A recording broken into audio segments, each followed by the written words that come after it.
C'est la voiture qui vient jouer les troubles fêtes face au MG4, Volkswagen ID.3 et Megane E-Tech. À votre avis, on parle de quoi? D'abord, il faut vous abonner, on met un pouce en l'air, on commente.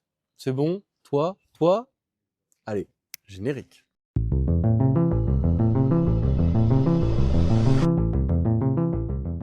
En France, vous avez le choix avec deux batteries 56,2 kWh et 67,1 kWh. Côté motorisation, on a un moteur de 218 chevaux avec une puissance de 240 Nm et un 0 à 100 en 6 secondes 7. À l'intérieur, il n'y a pas de surprise, hein. Sous le capot, il n'y a pas de frunk. Oula, c'est lourd. Je suis désolé de vous décevoir. Tout va bien là-dedans? C'est dommage, hein, parce qu'il y avait quand même un petit peu de place, hein.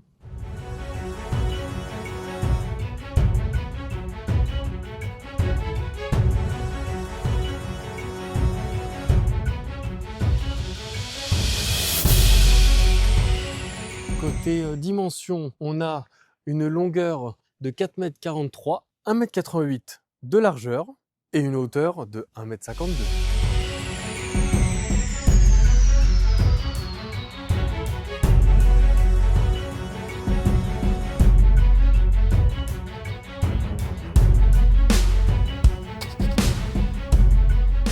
De profil, on a tout d'abord les roues 19 pouces, hein, avec des jantes assez musclées et sportives, avec un espèce de design étoilé. Ça, on aime bien, c'est sport.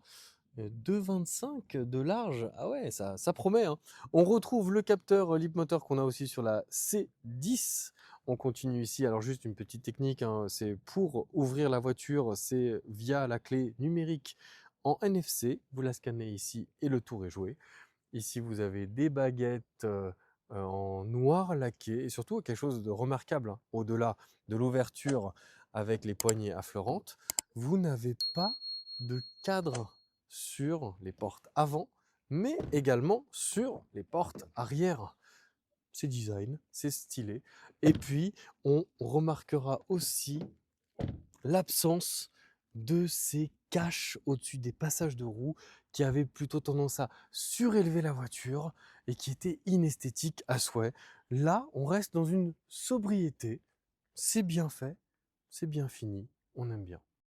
À l'arrière, si à l'avant on était dans la sobriété, à l'arrière c'est Leapmotor. Voilà, si tu avais un doute, c'est écrit, c'est gaufré, tu peux pas te tromper. Le modèle B05, alors petite astuce, hein, je commence déjà par ça parce que j'y pense. Le coffre ne s'ouvre pas là, ça sert à rien de perdre votre temps. Il suffit juste d'appuyer sur le bouton. Et non, ça ne s'ouvre pas tout seul, ce serait trop beau. Allez, le coffre.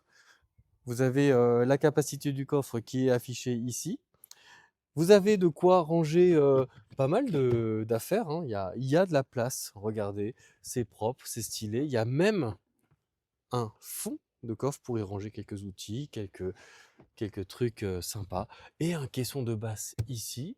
Et puis, forcément, la fermeture se fait à la mano.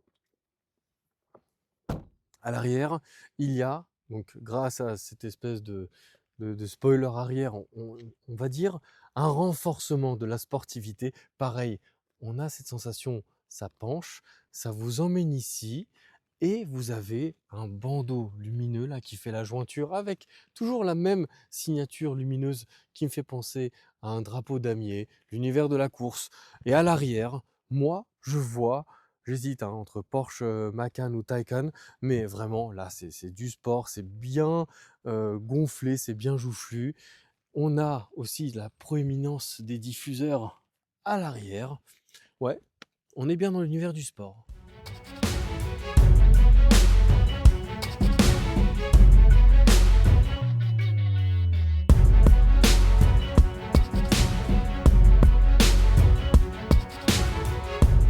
À l'intérieur de la Leapmotor B05, cette version est équipée d'une batterie de 67,1 kWh qui promet à peu près 482 km d'autonomie. Vous avez ici des boutons pour les fenêtres qui sont inversés. C'est-à-dire que si vous baissez, vous remontez et si vous levez le bouton, si vous poussez le bouton, vous baissez et si vous baissez le bouton, vous refermez. Ça, faut le savoir, ça vous évitera quelques surprises pendant que vous conduisez. On a un petit rappel classique, hein, on retrouve ça un peu partout maintenant derrière le volant avec la vitesse, le rappel GPS, hein, vous pouvez customiser vraiment l'affichage, ça c'est très pratique. Avec les 2 molettes qu'on retrouve aussi, c'est bien connu chez Leap. Vous pouvez verrouiller la portière ici. On a des buses d'aération et surtout il faut remarquer quelque chose, c'est 2 buses centrales d'aération et aucun bouton, hein. Tout se fait à partir de cet écran central de 14,6 pouces. Donc là, vous pouvez customiser vos paramètres, vous vous maintenez dessus, hop, comme ça, vous pouvez les enlever, les rajouter. La nouveauté de cette B05, c'est que vous avez jusqu'à 8 profils que vous pouvez charger, des profils différents. Alors là, on a le mode guest, on a Dan, on a Fabien, on a Julien Valcart, très grand photographe et vidéaste. Ah bah il y a Benoît qui est là. Ah mais attends, il y a Gary. Oh là, mais attends, il y a même le Gentleman Racer. Mais toute la famille est là, c'est incroyable. Et là, vous pouvez carrément, dans ces profils, customiser vos paramètres des ADAS, vos réglages personnels. Allez-y, on est en famille, on est bien là. Je continue. La voiture est entièrement connectée, c'est-à-dire Apple CarPlay avec le rappel de la navigation sur l'écran, ça c'est très pratique. Vous avez pas mal d'applications. Vous pouvez vous y amuser à changer même la couleur du thème du véhicule. Vous pouvez même faire un petit tour du véhicule et si vous en avez envie, vous pouvez même contrôler l'ouverture du coffre. Ici, tiens, il va pas aimer, mais je vais lui ouvrir le coffre. Clac, hop, c'est bon, c'est fait. Vous avez tout ce qui est contrôle de climatisation et compagnie. Ici, vous avez un chargeur à induction avec une très belle vidéo de la revue automobile sur le défilé Renault que je vous invite à aller consulter. Ça paye pas de mine, mais c'est la carte physique de la clé physique du véhicule que vous scannez là sur le rétroviseur. Elle est là, donc vous la gardez sur vous. Vous avez un espace pour ranger des boissons. Ici, on a le marteau de sécurité. C'est un petit détail assez trivial, mais nous, on aime bien. Ce marteau de sécurité, vous pouvez le ranger ici en attendant une intervention ou quoi que ce soit d'autre. Vous pouvez y mettre également des fleurs. Et ici, on aime bien un peu cette espèce d'ouverture. C'est lumineux, c'est design, c'est pointillé. Ça reste sobre à l'intérieur, dans le sens où on est dans une harmonie des 50 nuances de gris, sans mauvais jeu de mots. Et c'est bien fini, franchement, c'est confort. Les sièges sont confortables, il n'y a pas de fioritures et on est vraiment bien à bord, hein. On est bien installé, on a une bonne vision sur la route. Le volant se règle bien, facilement. Et dernier petit détail, les caméras ici vous observent pour détecter si vous êtes fatigué et vous annoncent de bien vouloir rester focus sur la route ou de faire une pause si vous commencez à faire un peu trop n'importe quoi. À l'arrière, c'est design, hein, c'est vraiment toujours les nuances de gris, c'est confortable, c'est beau esthétiquement, on a envie de le caresser, c'est bien fait, c'est bien dessiné. Vitre teintée, vous pouvez baisser la fenêtre. Ah oui, faut pas baisser la fenêtre, faut pousser la fenêtre. Elle s'ouvre malheureusement pas entièrement, mais bon, ça c'est pas grave, on a les vitres teintées. Poignée à l'arrière avec petite accroche pour les vestes, ça c'est très pratique, on aime bien. Éclairage de courtoisie, parce que ici on est courtois. Et surtout, ce que j'aime beaucoup, c'est l'accoudoir qui est parfaitement installé, c'est-à-dire que là, je suis bien installé et lové sur ce siège, même plus que siège, cette banquette unie, très facile d'aller de l'autre côté. D'ailleurs, il n'y a pas de tunnel de transmission, donc du coup, même le passager au milieu, il est bien posé, il domine un peu la route, il est là. Monsieur, suivez ce chauffeur là par ici, merci. Climatisation Bizone, qui veut quoi? Allez hop, pas de jaloux, on s'accorde. On a prise USB-C, USB-C, USB-A que vous retrouvez aussi devant, en dessous du tunnel. Un petit rangement, un vide poche, vide, je sais pas ce que vous voulez, qui est là, c'est surprenant. Toujours un rangement en magazine aussi ici. Et puis vous avez l'incontournable, l'éternel accoudoir, porte-gobelet, porte-bidule. Là, il y a carrément et oui, on me dit dans l'oreillette une trappe à ski. Ce n'est pas une trappe à ski, mais il y a le symbole d'une tasse de thé. Peut-être que notre vidéaste Julien Fautra y prendra le thé tranquillement.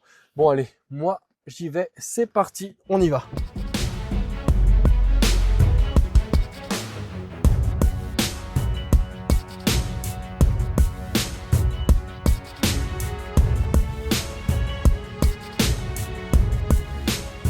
Nous sommes à bord de la Leapmotor B05. L'accoudoir ici est vraiment très agréable parce que je suis à la fois des deux côtés, bien maintenu aussi dans le siège. La position de conduite vraiment elle est optimale, hein. C'est-à-dire que j'ai vraiment une bonne visu à la fois sur l'écran et le rappel GPS. J'ai une route et un rappel de la route à suivre devant moi, en rappel aussi ici. J'ai des boutons ça et là pour gérer l'affichage à droite, si je veux avoir mes consommations. Seul regret, c'est dommage que tout se passe sur un écran. C'est-à-dire que si vous voulez ouvrir le toit panoramique, il faut aller vous balader dans les réglages. Bien évidemment, vous pouvez activer vos propres raccourcis. Donc, à la longue, avec vos profils, vous aurez une maniabilité, une ergonomie beaucoup plus simple, mais intuitivement, c'est assez troublant de toujours passer par là. Je vais ici, je vais dans le menu là-bas, j'active ceci, j'active cela, d'accord, ok, bon, ça, une fois qu'on prend le pli, ça va. Côté conduite, insonorisation, vous ne l'entendez pas parce qu'il n'y a pas de bruit, tout simplement. On est vraiment bien installé. On a pris un peu des chemins de campagne, des chemins un peu chaotiques. La voiture s'en amuse parfaitement. Là, j'ai des ADAS qui me replacent sur la route. On est passé sur des routes avec des portions de bitume qui étaient défoncées, abîmées. Et on n'a pas été secoué, on n'a pas été dans l'inconfort.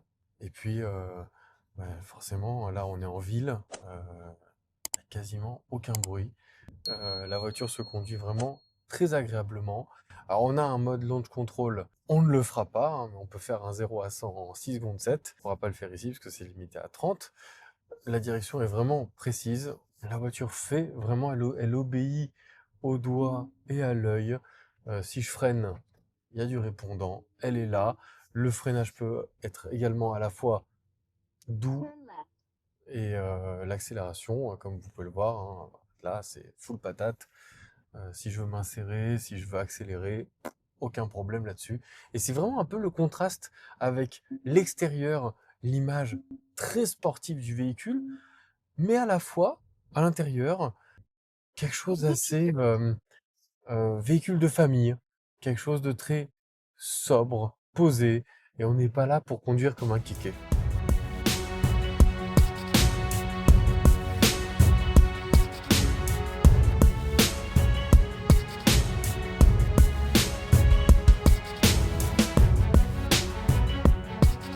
Et voilà, la Leapmotor B05, c'est la force tranquille à l'intérieur et la sportivité à l'extérieur.